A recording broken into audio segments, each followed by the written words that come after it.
North Korea, Cuba. Hold on a second. I'm sorry. You know what? Golly, once again, so many stuff going on. I had technical difficulties. So for the last 2 minutes, they didn't hear anything. So start over again, Chris. I'm sorry. Thank you, Jay, for letting us know that there was nothing they could hear. So Was it eloquent at least? So start over, Prof. Chris. Thank you, Jay, for letting me know. I didn't even realize that we were silent. Prof. Abby said quite a bit. I know. So go backwards. Start again, Prof. Abby. I'm sorry. Go ahead. With me? Yes. Yeah. I guess it was you, too. I thought that was about 5 minutes ago. No. Okay, so my only point was I was telling everybody about a book that was so very helpful to me 18 years ago, early in my walk, to understand the Christian worldview. It's called Understanding the Times, and the reason this book really helped me was because it was an examination of the Christian worldview versus the secular humanist worldview and the communist worldview, and what's the other one, a New Age or something. I thought that there were, or maybe there were only those three. It's been a while since I looked at it. Anyway, so I went back to this because it explains the Christian worldview and all the law, politics, ethics, sexuality, all these things from these three different worldviews, so you can see what the differences are. And I find that the easiest way to understand things.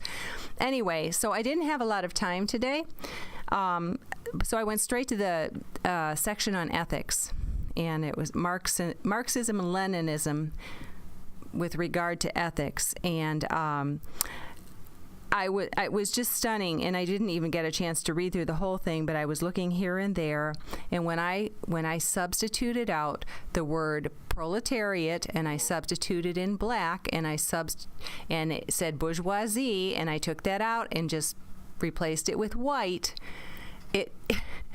it's just so evident that that's exactly what's going on here. These are the two groups. When we had the communist revolution, the two groups were supposedly the proletariat versus the bourgeoisie, right? But right now, it's the same thing. It's just horses of a different. It's the same horse. He's just a different color. That's not the right way to say that, I'm sure. But I couldn't believe it. It explains so much. Basically, and let me just say, Marxist ethics are anything goes as long as it furthers Marxism, as long as it furthers communism. Literally, anything goes. And it's, for instance, okay, so here's a Marxist talking. With the rest of my generation, I firmly believed that the ends justified the means.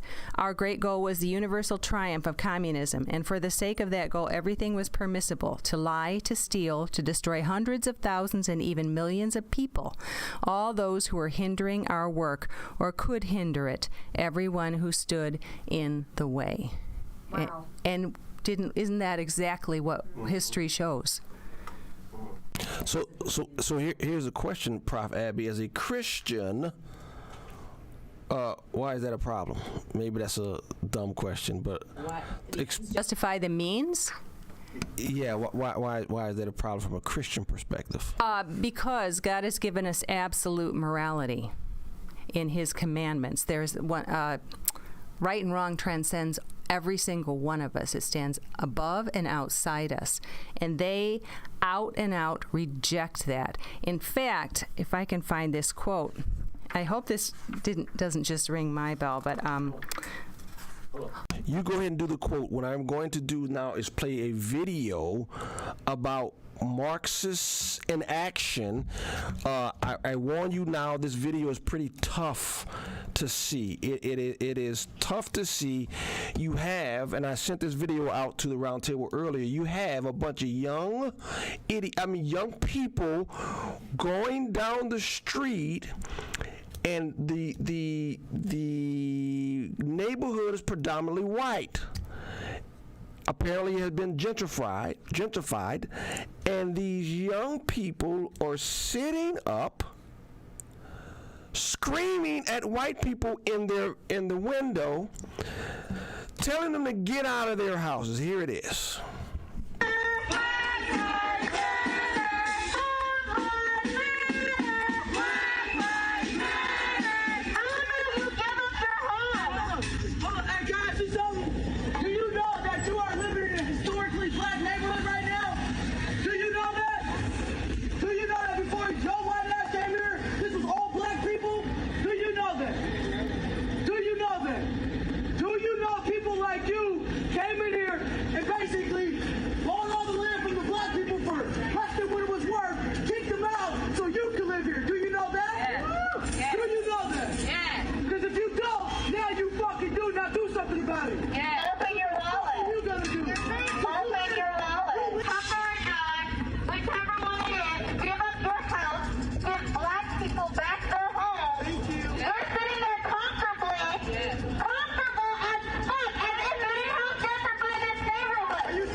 Now, sorry, I forgot to warn you there's language. There's going to be language in the other one, too, other than the Mayor Daley one. But here you have a bunch of young people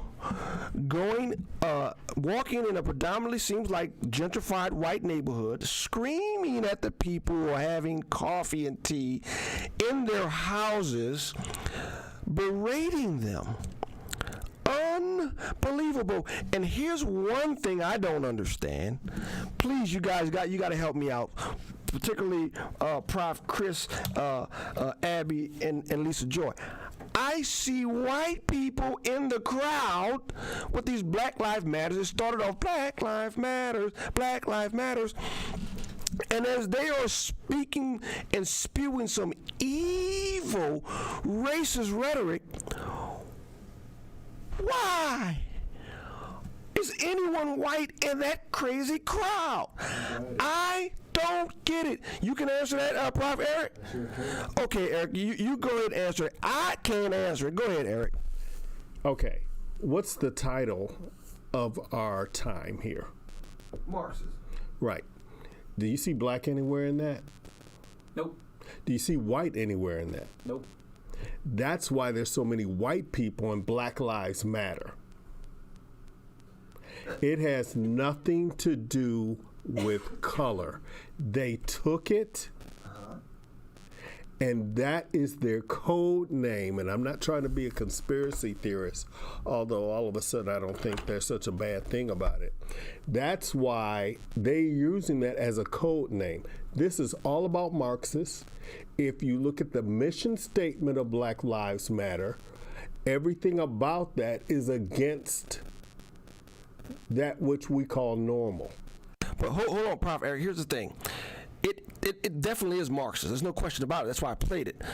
But it's being under the guise of Black Lives Matters, right? This is what it's saying. And so in pushing forward Marxism, if you want to push forward Marxism, the way you get me is not to say everyone with the name James is an idiot and a buffoon and evil, because I ain't going to be part of that, right? These people of Black Lives Matters are going around saying that white people are the problem and they're evils, yet white people are marching with them. It's under the guise of Marxism, you're right.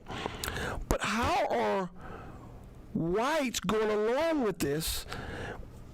No. When you're calling whites, go ahead. I was going to say, no, I think you got it backwards. It's under the guise of racism, but it really is Marxism. These are white Marxists, and they're using blacks to get to institute Marxism. But still, how are you justifying a Marxist movement in which you're calling white people the devil? I don't. Thank you. Thank you. It's exactly what you said, Prof. Abby. The ends justify the means. How I get there is completely irrelevant, and I don't care who I got to scrape off the bottom of my shoe to get to my goal. And one of the things that when you look at history, absolutely. Yes. Yep. Yeah. Doesn't matter. Yeah. So, That team doesn't sound good. of course not. Yeah, right. But if you don't have Christ in your heart, I got it. we we are Christians. We have Christ in our hearts, so of course we don't get it. But that's the natural result of not having God or respect for God. You have become God. And your emotions now control and run everything, and you want to control everyone else. How dare I'm going to fix society, and I don't care how I do it, I'm going to do it.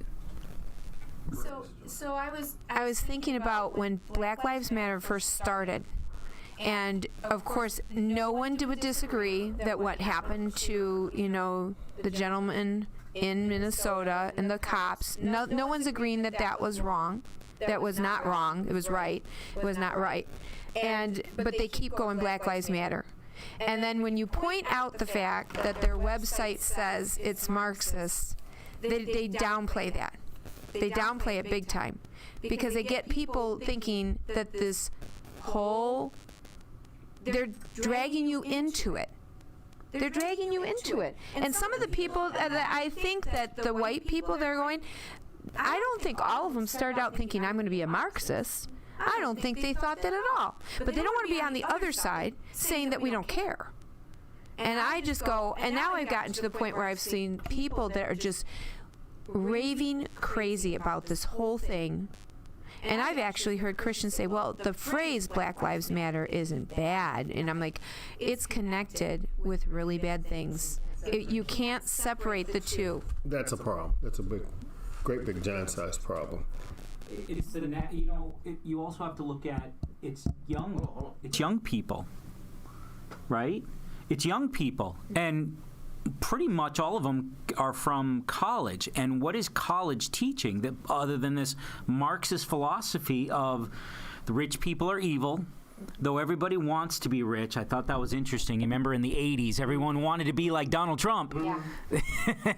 And now they hate him. That's 40 years ago. Those folks are now the parents. But it's a philosophy that never had a balance to, well, here's what it looks like in practice. And I read this. It was Ted Kennedy in the 80s said, socialism hasn't worked because I wasn't in charge. That's what they really think. And that's what they really think. Well, socialism will work once I'm in charge. When you look at it in practice everywhere in the world, it's resulted in nearly 100 million deaths, the bloodiest century we've ever had. And the essence of socialism and communism is there is no God, the state is God. Exactly. Let me say this. The internet was out all the way up until 2 minutes before we went on air, so there are a lot of checks that we usually do we weren't able to do because we were trying to get the internet up. With that said, we've had some technical difficulties, and we just had an echo because 2 lines were open. Didn't get a chance to set everything right. So the echo is now gone. Jay let me know that the echo is gone. But Jay has a question. He says this. He says, you are assuming that all these people are purposely Marxists. I think we answered this. You assume they're Marxists. Could it be, here's the questions, could it be that they are following the idea of Marxism without knowing it? And yes, we did answer that. No, we fixed it, yeah. So let me know if there's still an echo. Please let me know if there's still an echo. It should not be an echo because when you have 2 lines open, you get the echo. But I think we answered that. No, what you see in the young people marching in the white neighborhoods where we just showed you, the KGB had a special name for them. It's called useful idiots. They don't know that they're following the Marxism, but they are. They're idiots and they can't see the big picture. And so let me ask this. I'll ask this charged questions. Are all the people in Black Lives Matters useful idiots? Who would like to take that one? I bet no. That's an interesting question. Go ahead. Using all. The ones who are not, no, not all. No, not all. But I was going to say no, not all. Obviously, the ones who are in charge know what they're doing. Exactly. And it's fascinating when you look at history again that the useful idiots, when they're not useful anymore, what did the Marxists do? They, especially the intellectuals, they were the first ones to go. I don't think all of them are useful idiots, but I don't think. I don't want to say a majority, but I think a majority of them are They think they're doing something great, but they're not. Do this. Explain to me, if you can, the idea behind the Black Lives Matters now marching in the suburbs or marching in gentrified neighborhoods, looking up in windows of whites and saying, you need to fix this. Either explain to me what's behind it, or explain to me what has to happen to stop it. Or should we stop it? Just commenting on the video that we just saw, that everyone just saw. Comment on the video. I mean, this is crazy. You got some problem, Lisa? Horrible. It's horrible. If that happened in my neighborhood, yeah, what would you do? Well, Eric, what would you do? Well, I'd call the police, but if they're going to defund the police, we don't have anyone to call. To me, let me own this. To me, now everything makes sense. I was thinking with the wrong conscious, if I can use that word. I probably can think of a better word. But what I'm saying is this. All my life, I've lived with certain basic tenets. Among them is everybody should do the right thing, one. And two, if they don't, there was a group of people that would serve, protect, and correct, and that's the police. So I didn't understand for the life of me why people were saying defund the police. I understand it now, because without the police, anarchy reigns supreme. And sooner or later, in this case probably later, they will correct that using their own police. But their own police will have a different assignment. Yeah. Okay, so enforce power. Exactly. So what we need to do is two things. We need to educate and we need to fight. We don't have a choice at this point, because now you understand that the adversaries, and this is going to sound funny, all they want us to do is kill, steal, and destroy. So I have to field some questions that's now come in before we get to the second and third video. Running with endurance, I believe, let me know running endurance, I believe that's Jack from the other night. Jack says this, I think, what do you do with those professing Christian leaders who push these things, the many who seek to make inroads into evangelicalism? What say ye? Who wants to take that one? And then there's a follow-up to that question that may take some time. He just responded to that, too. Yeah, I saw that. I didn't get that. So, you looking at it. So what do we say? Here's what I say.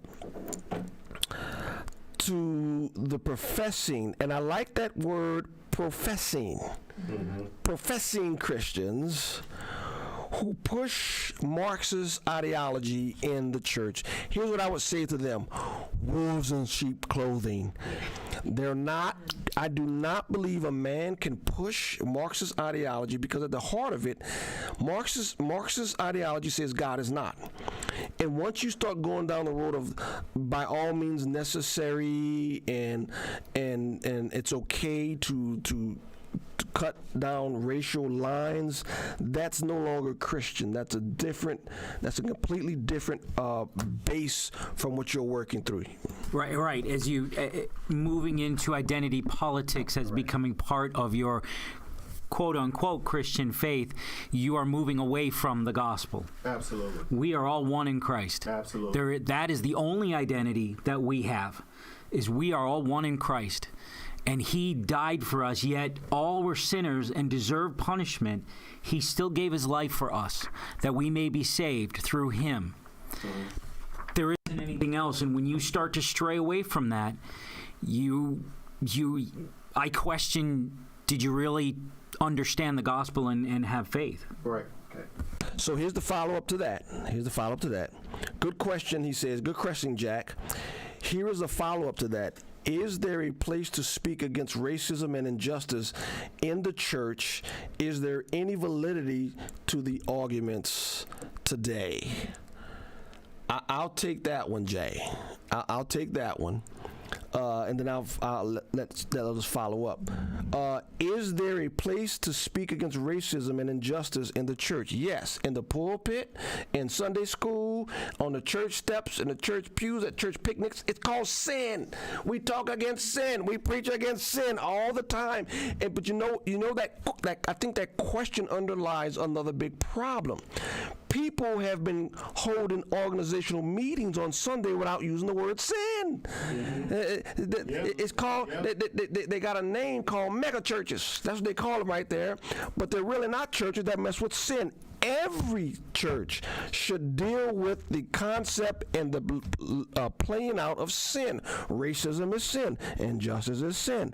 Guess what? Calling white people wrong because of the color of their skin. That's called sin. We call all of it sin. So yes, not only is there a place in the church should be doing that from the very beginning. And then right after you call sin, sin, you then drive people to the cross of Christ. So yeah, I think there is a place to call sin, sin in the church. That's basically what you're asking. Is there a place to call sin, sin in the church? Yes, that's what the church should be doing. And we had, when we did our rally, the sign that you held said it all. You said racism is a symptom, sin is the problem. And if we don't look at, obviously there's going to be racism in this world, like there is sin of every other kind, jealousy, fornication, all these things. And it's all under the same heading, sin. But if you have organizational meetings on Sunday that you don't use the word sin and repentance, then it becomes cloudy. See, so you have the mega churches, and you can say whatever you want to say. The Gospel Coalition and their churches, who are real funny on using the word sin and how it's played out. Then it becomes fuzzy. So Jack says this: there are pockets of Christians who speak out, but the megaphones are held by the compromisers. Yes, Jack, you're absolutely right, and I think that is a trick by the enemy, just because you get FaceTime on the media doesn't mean that you're right, because we all know who runs the media. He was in the garden. But anyway, so here's the next one. So I want to move. Anything else before I move to the next part? The way I introduce this next video, and I'm warning you now, this next video has a little language, so if the kiddies are around, mute it. But you have to understand this. It is tough. It's tough to see too. It's the guy in Portland who was dragged from his truck, and they took a running start. And so with Marxists and with these Marxist type revolutions, the one characteristic that always comes with them is what? Violence. So here is they call it the Portland kick. Here it is. Hey, bro, you're not leaving, bro. You're not leaving.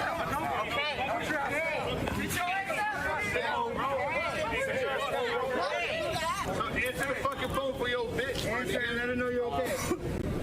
Damn, my nigga, COVID's a real thing, bro. Come on now. I know. I ain't trying to hurt no one down there. What you mean you're not trying to hurt nobody, nigga? You just shut the fuck up, nigga. You was fucking backing up forward, nigga. Fuck is you talking about? You right here. Bitch, fuck is you talking about? Fuck is you talking about? You weren't trying to hurt nobody, nigga. Fuck this nigga. Not you. Fuck this nigga, bro. I ain't trying to hurt nobody, nigga. You want to watch the fuck out, nigga. Fuck is you talking about? You weren't trying to hurt nobody, nigga. Fuck is you talking about, nigga? Watch out, TC. Chill. Fuck is you chill. Hey, chill. Fuck is you talking about? Bitch. Fuck is you talking about, nigga? Chill. That's on me, nigga. No, fuck that. I ain't going nowhere, nigga. I'm gonna. Yeah.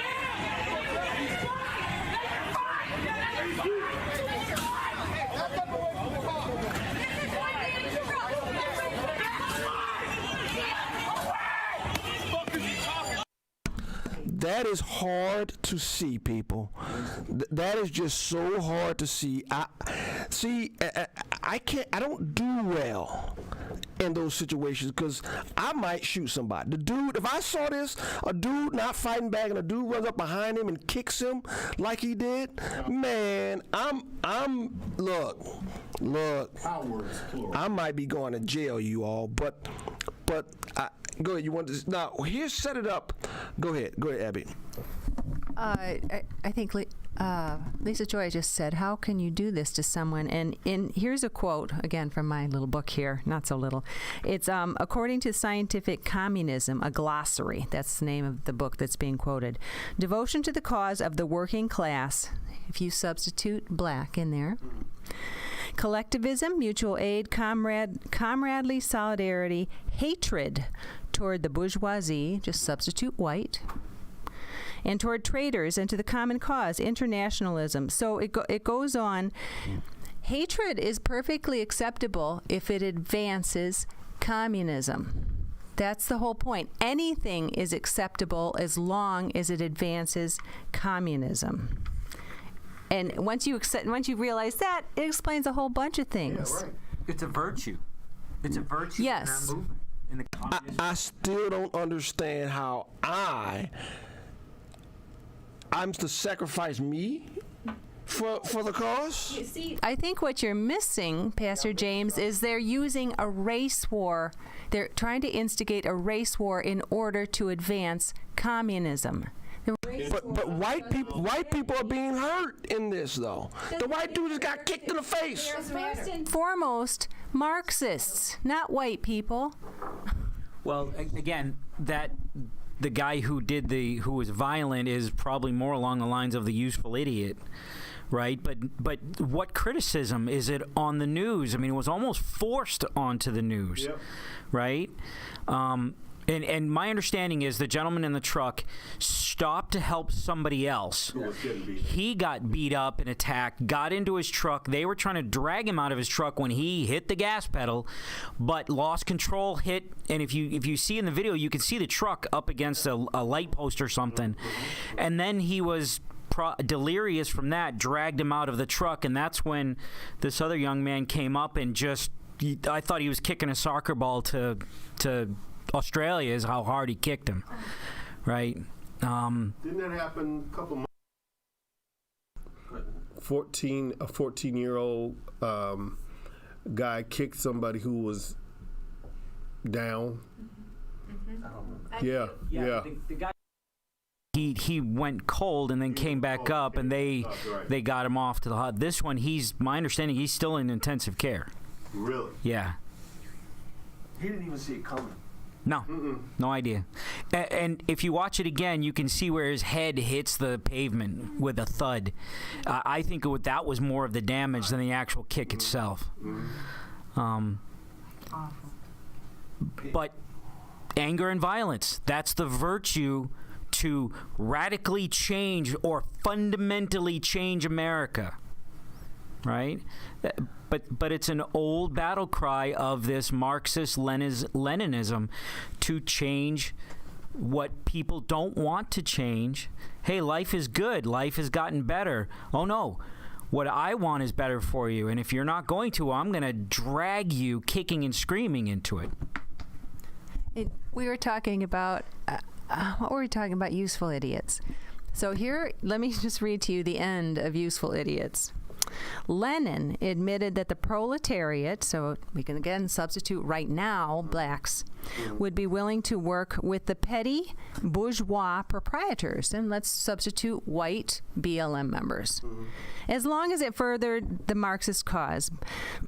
But after that, our roads part. Then we shall have to engage in the most decisive, ruthless struggle against them. So as soon as there, and I think maybe I got that all backwards, but the useful idiots that they're just using right now, they're gonna turn on them and cannibalize them at the first opportunity when they no longer need them, like that guy who kicked the poor guy in the head. Yeah, but who? He might be Say it again. Oh, that kind of a person. Even the Nazis, like for guards, they would choose the most psychopathic, ruthless people they could find to do the work of torturer and the work of guards in the camps and everything. They would look for like psychopaths to do that kind of work. So the guy who kicked the poor guy in the head, he'll probably be useful. So here's, as from a Christian perspective, what do we do? So I'm going to play the last video in our series. This is the famous Mayor Daley, the first one, Boss Daley, who dealt with the riots of '68. I'm going to play the clip and then we talk, because the question is, how does this end? And then we'll get to the questions. But here's Boss Daley. Said to him very emphatically and very definitely that an order be issued immediately under his signature to shoot to kill any arsonist or anyone with a Molotov cocktail in their hand in Chicago, to fire a building because they're potential murderers, and to issue a police order to shoot, to maim, or cripple anyone looting any stores in our city. And above all, the crime of arson is to me the most hideous and worst crime of any, and should be dealt with in this fashion. I was disappointed to know that every policeman out on the beat was supposed to use his own decision. And this decision evidently was his. In my opinion, he should have had instructions to shoot arsonists and to shoot looters. Now, you can look at that. For every time I look at it, I laugh. Because Daley says, so he's talking to his police chief and telling his police chief to write these orders to shoot and kill, right? Shoot to kill. But then he says, I was disturbed that the policeman was supposed to exercise his discretion. I don't want no discretion. It's not left up to him. If he sees somebody looting and burning, shoot. There's no discretion that needs to be exercised. Shoot. Now, we say this. Do we, as Christians, buy into that? Yay or nay? I'll go first. Yay! Because at some point, you have to stop this. And as I said in the video before, the video is coming out after this, when talking about these issues, God is adamantly against anarchy. He's a God of order. Mm-hmm. And in the Old Testament, where does all anarchy start? In the home. And so much so to where as if a little brat, your child speak back to you, God says, stone them. Now, no one actually stoned their children, but he gave the authority to stop the anarchy where it is. And I can tell you anarchy starts now, because I tell you one thing, if I caught any of my children out there in that riot, they'd be running to the police department trying to turn themselves in, because daddy would be on them, right? I don't care if they're bigger than me. Daddy got some tools. Went down there and started smacking her boy and dragging him back home. And nobody was laughing either. And nobody laughed, and they didn't get in the way either. So that's parents. So Christian-wise, people, Christian-wise, that's the way you stop it. That's me. Any comments on that? Because then we'll get to the questions. I do not disagree. There's law. God is a God of order and law. And the Israelites were commanded to go to war to enforce and to fight back. There is no. It's a misnomer to think that, oh, Jesus said turn the other cheek. That doesn't mean no. He got angry and overturned the money changers. Yep. He yelled, "Get back from me, Satan!" to Peter. He had righteous anger, and we have a right to defend ourselves. And in order for civilization or our country to continue, we need to enforce the laws. And I think as crazy it might have sounded, Daley had the right idea. No, we don't tolerate that. If you break the law, you go to jail. Right. Plain and simple. No, you don't go to jail. You get shot. Right. That's why some of the crime. You think about crime years ago, the young people. People were afraid of punishment. There was actually punishment. Yep. You went to jail. It was not a nice place. Now it's like we're worried. And I was thinking about this the other day because with COVID, they're letting people out of jail. There was a girl. She accused someone of rape. He's in jail. They let him out. He killed her. He killed her. New York. No, I don't know if it was New York or New Jersey. I thought it was, but a month ago. Yeah. Oh, it made me so angry, and I thought, why would people do stuff like this if they know that they're? The other thing, if you rape, what should be the punishment? I can think of a couple. I can think of a few, but I mean, it's like, why? Yeah, but I'm just saying, you should have to pay a price if you've done that to someone. I mean, it's like, if you got the right father, you gonna pay a price. Yeah. Well, I'm just saying that if our Justice Department and our consequences, it's like that with raising children. If they don't believe you're going to punish them, they are going to keep running and walking all over you. That's right. I am dumbfounded. And I started to laugh. I saw this meme on social media a few weeks back, and I started to laugh because I found it funny. But the more and more I think about it, I'm not laughing. The police were kneeling before the protesters, and the meme said, "China's about to invade." Right? And I laughed, but the more I think about it is, we have no moral strength as a country. Our fiber is gone. Now, hopefully, what we're seeing on television is not the majority. But I will say this: it's about half, and part of it. The reason why I said it, I was listening to talk radio yesterday, and they said, "Do you realize, in the Democratic convention that was on television?" They were talking about empathy, that Trump has no empathy. While at the same time, they went the entire night and never once mentioned the riots going on in all the cities. Right. Well, what about the empathy of the young man getting kicked in the head, or the 5-year-old that got shot? They're not talking about the straight mayhem. Or the man. Hold on. That were shot. There was a man and daughter playing in a playhouse, and they got shot.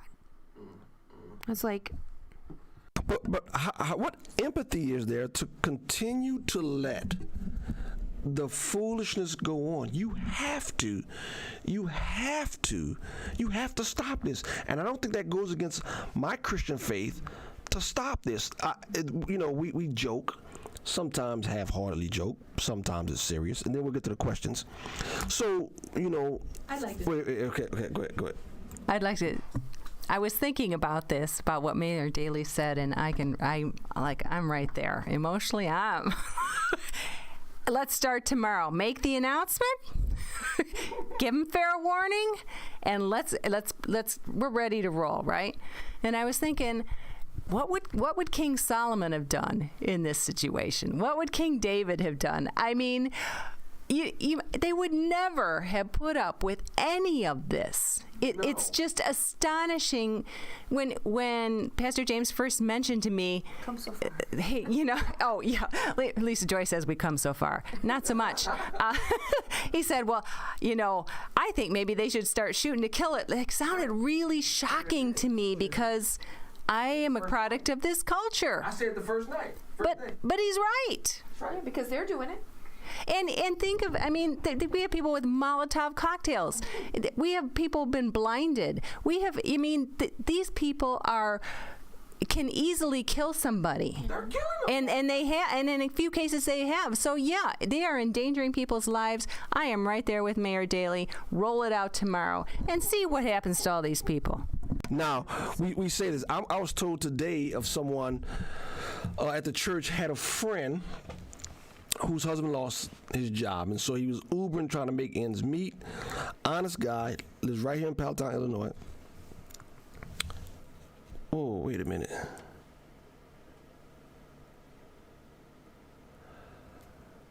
Whoa. Are we down? All right, maybe something happened. It's still got a good connection. Hey, let me know you guys are still out there. Saying zero viewers, but I'm seeing 9 concurrent viewers. Yours says now. Okay, now it's back. There was a blip there.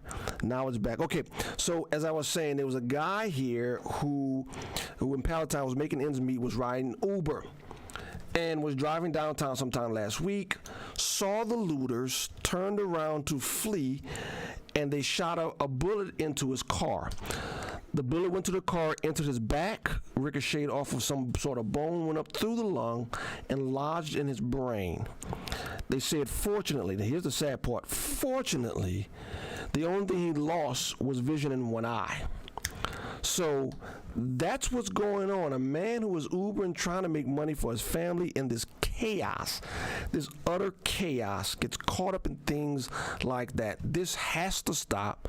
This has to stop now. And it is unchristian, I believe, to let chaos reign like this. This is ridiculous.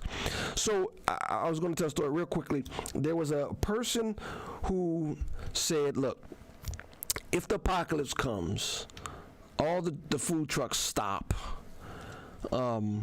We have some food here, and a group of people who are not part of the church come up to the church and say, we want your food, we're coming in. And this one person says, well, you have to let them in and eat your food up. Who said that? It's one person that I know. I'll tell you later. And I said, no, we don't. But you're Christians. I said, that doesn't mean you come in and eat up all my food that I had, that me and a few people at the church had enough wisdom to store a few beans and rice. Huh? What you say? Consider the ant. Consider the ant. Yeah. So they say, well, you could do. Well, then what would you do? I said, I would stop them. You would? How would you stop them? I said, do you really want me to spell it out for you? 12 gauge, lady, 12 gauge. I will stop them. You wouldn't do that. You're a Christian. I said, I sure would, and I sleep well that night. Because Christian doesn't mean you run over me. That's a non-starter in my book. But listen, Christians means we love God, but that doesn't mean we're chumps. So I want to move to the questions here, right? So here's a question by Jay. He says this: could there be a literal race war, but others are hijacking a real race war to push communism? Question mark. At what point did people stop being racist? Question mark. There are two issues at play: racism. So go ahead, Prof. Lisa. Address that, because in all of this, people that have white skin are being called racist if they do not back up BLM. So basically what they're doing is calling me a racist. I take offense to that. We're making race an issue when it isn't in so many of our relationships. And it shouldn't be as Christians. Definitely shouldn't be. So here's the question though that we do have to answer. Because I think I understand his line of thought. If they're using the race, quote unquote, race war or race ideology, and if it's truly Marxist, at some point, once you achieve Marxism, how do you then suspend the race war so all the communists can hold hands and sing Kumbaya? You kill all the useful That's how you stop it. That's exactly right. So wait. Wait. So all the black people. Wait. So all the black people kill all the white people? No. All the Marxists, whoever's in charge, kills everybody that they use to get their power. Because they know those people will turn on them when they find the truth, that the truth was for them to be in power. Because the Marxists don't really care about race. The bottom line is, so they'll use the race war as long as they can to move forward. And then when they get enough power, well, we're done talking about race.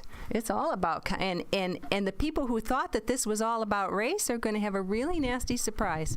So the question is, what do you do with them? And your answer is off with their heads. Historically speaking, that's what the Marxists will do. But to be honest with you, the first most important thing for Christians is we pray and pray and pray and pray. And we are, what is it? Is it wise as snakes? Wise as serpents, gentle as doves. The wisdom is what we need to pray for. To be strong, like you said, if somebody comes to my house and they're going to demand me give them everything, my house, my church, wherever it is, Yeah, I'm gonna give them the first thing. I'm gonna give them some lead. That's what I'm gonna give them. But here's the question though. So Jay, you have to explain this. He says there's racism in the church and the Marxism ideals. Nope, we are here. You gotta explain. I don't quite understand what that is. So Jay, we'll stay on for a few minutes, try to clarify what that is. But here's what Jack says. He says it's racism in the church. There are two issues at play: racism in the church and Marxist ideas. Nope, we are here. So clarify what you mean by that, Jay. And then you have Jack. You were asking about being online. Oh, okay. Oh, gotcha. Racism and Marxism ideas in the church. So yes, the church is there. Again, it's a godless ideology, and racism is sin. Both are sinful. That's how the church needs to. And part of us coming here and doing this is, I love our tagline, there is no such thing as a silent witness. We need to point out the truth of that sin. You're committing sin by hating someone else just based on the color of their skin. And your feeling of superiority, right? Racism is being superior over somebody else. That's sin, right? Call it for what it is. But how do we deal with it? Prayer and confronting each other. Brother, you having I think you're not seeing the real thing that's going on here. This is sin. And the way to fix it is through Christ and his blood on the cross. But you will never get rid of it. And I think, James, I know we've talked about this a lot. It will never go away. Racism will never go away because sin won't go away until Christ returns. That's right. Is it to a point that maybe it might not get any less? I don't know. In other words, is racism at its lowest point in this country that it's ever been? I can argue yes, no. It's a conversation I enjoy having with my friends, with my fellow Christians.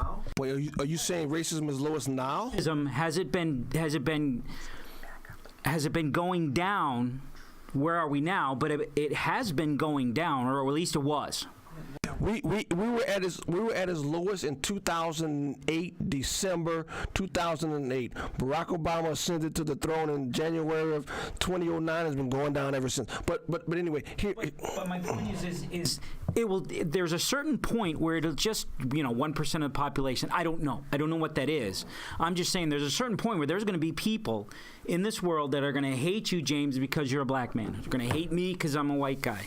Older white guy, older left-handed white guy. So here's the last topic we're gonna go over before we call it a night. So Jack says this: the feminization of the Christian males is in part largely to blame. Where are the biblical men with backbones of biblical steel and prophetic rebuke of this ungodliness? There's at least 3 of them. We need spirit-filled men. Well, you can always tell the men with backbone because they got 12 gauges in their hands, Jack. You understand what I'm saying?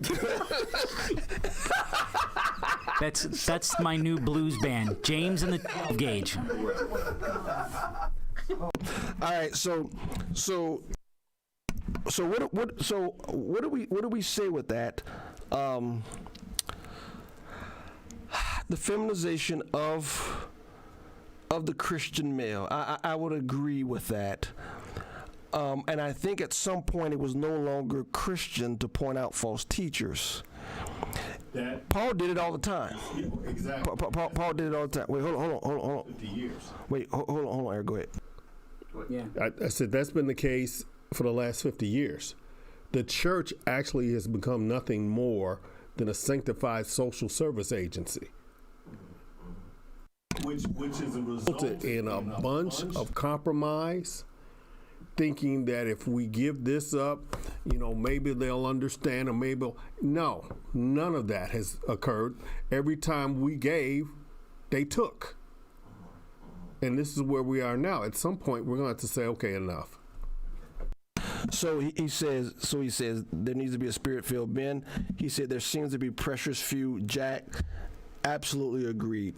Austin says there's Marxism and fascism. Either way, the state is the new Lord, and its worship is the new religion. I would agree. That's where they're heading. Yes. That's exactly what they want. You're absolutely right, Austin, in that. They are preaching prosperity gospel of the state. You're right. All they want you do you realize everything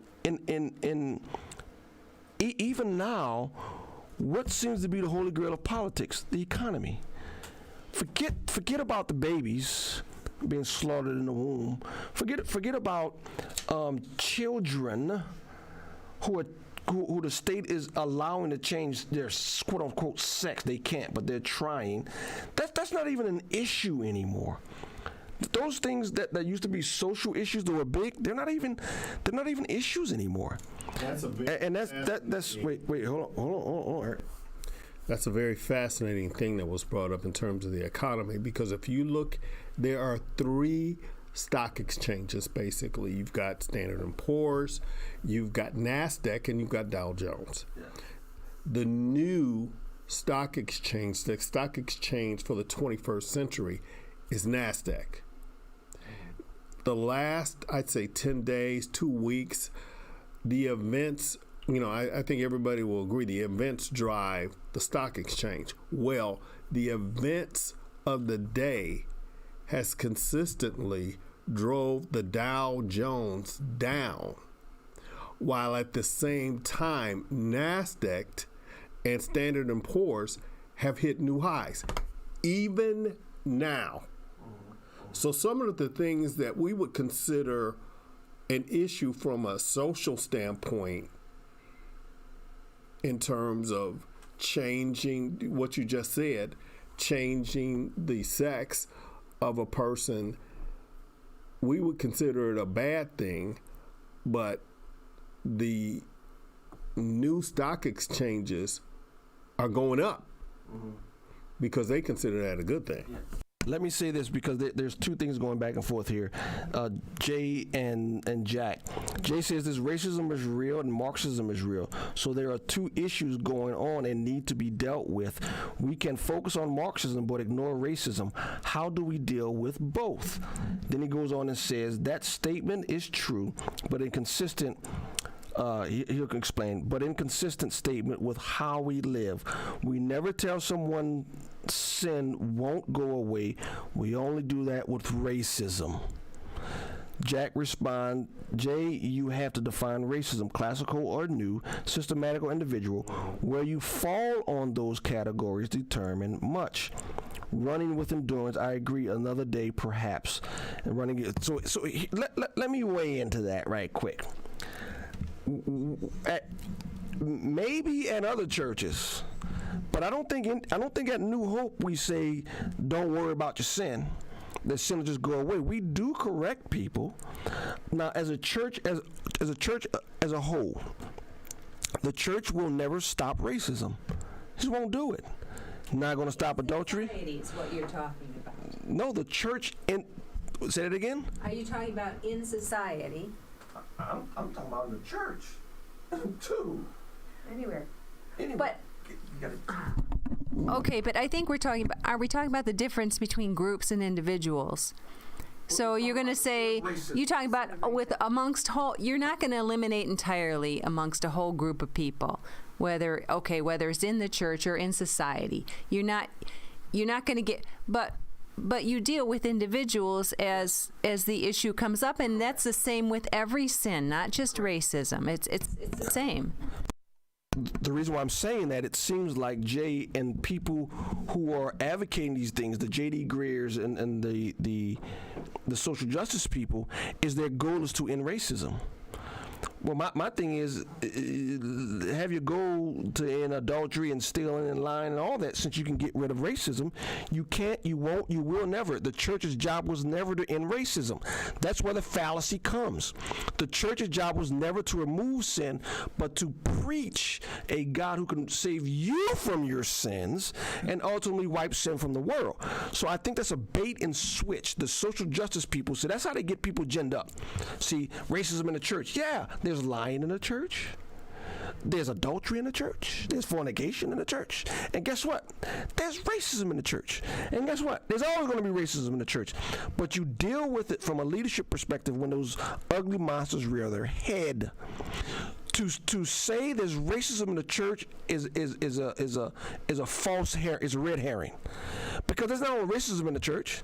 There's lying in the church, there's stealing in the church. So to point the church out and say there's racism in the church, therefore the church is at fault some sort of way, it's a red herring. It's a red herring. It never is going to happen, and we don't treat other sins that way either. That's a trick of the enemy to somehow discredit the church, right, by saying there's racism in the church. There is. There's a lot of other sins in the church too, but you deal with it as it rears its ugly head. And you deal with it. Hold on. I'm sorry. I was just going to point out, too, there's a big difference here in that you deal with it as individuals. Correct, but that's not. Yes, in relationship. But that's not what the socialists do. They deal with it in groups. Groups. Everything is about groups. It's really hard to deal with issues like that with people who don't know you, that don't have relationship with you, and they're just shouting. And I'm very offended by that. I go, you know nothing about me. I had a conversation with a friend's daughter, and she had been enlightened by all these things because of where she went to school. And she goes, well, and she assumed because I was friends with her mother that I was in that generation. Well, I understand that's where you're coming from. And I went back in there and I said, you know nothing about me. You don't know where I lived. You don't know where I've been. And it's almost like this arrogance that, well, I'm more educated and I've been enlightened by this. And I go, no, unless you have relationship, you can't point those. And that's why within the church, that's why we have relationships. That's why we pray together and read together and we do things together. We get to know each other so that when you have that board in your eye or speck, that we can help each other get past those. But it's even the language that's used. Remember, it's racism in the church, not individual. It's broad sweeping things to where we're dealing with groups and organizations, never individuals.